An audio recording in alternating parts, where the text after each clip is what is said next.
A time I found hope in my most hopeless moment was definitely July of 2015. I went out on a trip with my friends to play music, um, and they had to wake me up one morning and tell me that my dad had passed away. And my dad was like my best friend ever. He's like my favorite person to this day. Also, happy birthday, Dad. You're the man.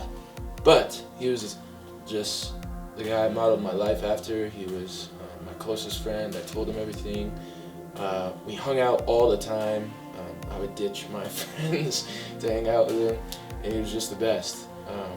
And so when I heard that, I just remember getting really cold and feeling like, how am I even gonna get out this door, let alone do tomorrow and the next day and the next day? And feeling like so lost because he spoke to me about who I was, and I built who I was on who he said I was. And not because it's who I am, but because he said so.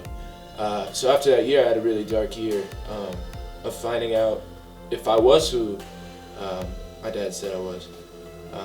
And luckily my dad said some awesome things about me. And so it was finding myself in that, and the biggest thing that got me through that was music. Music has always been a part of my life, and it was the biggest bond my dad and I had, and still my favorite bond to this day. And I cherish my favorite memories with him through music. So I really dove into my crafts, and whether it be drumming or writing music, which I never did before, piano or scoring, all these new things that I tried. A big reason I tried them was the bravery of kind of seeing him tell me so many times you can do anything you set your mind to, and wanting to try that, even though I felt like there's days where I sucked and days where I'm like, what am I doing? And I still have those days, but those were like really important times for me. So I really started diving into drums and really just started pushing myself, because I think what drives me the most with music is making my dad proud, even though I knew he was the most proud of me. That's a really cool feeling to know your dad is proud of you, but wanting to make him so much more proud than he already was just because you love him.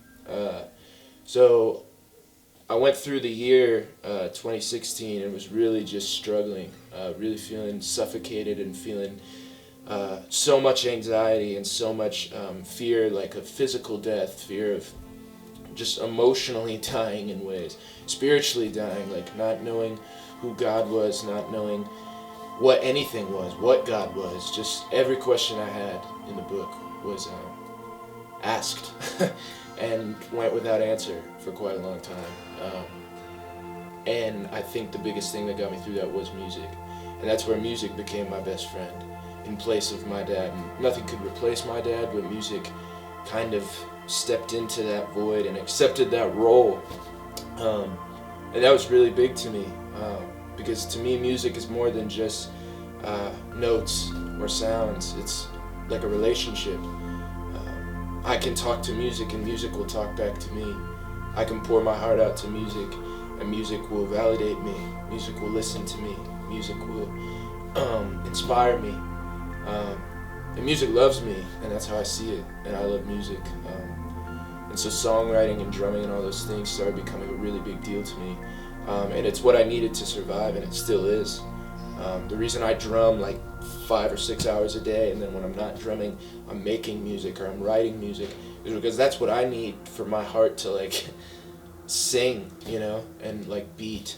And so I think finding the hope in that was really important, because it showed me you can find hope in anything that you really, when you really need it. I felt I've really needed hope at times when I really didn't need it. I just really wanted it.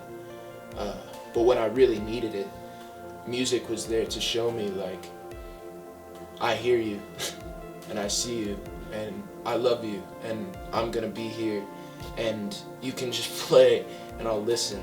And it showed me my heart. And then through music, the coolest part was through all my musical endeavors, whether it be playing on piano just for an hour at 3 in the morning, or drumming for 9 hours, or drumming in front of people or whatever. The coolest part that I've experienced is it showed me all the things my dad said about me anyway. That I am worth it, and that I am loved, and that I am his kid who he loves so much. That I can do whatever I want, and I can do it well if I put my mind to it. It's all about my heart behind it. And that I can believe in me, because he believed in me most. And so I hope, to whoever watches this, you can find your hope in whatever you set your mind to, because it is there.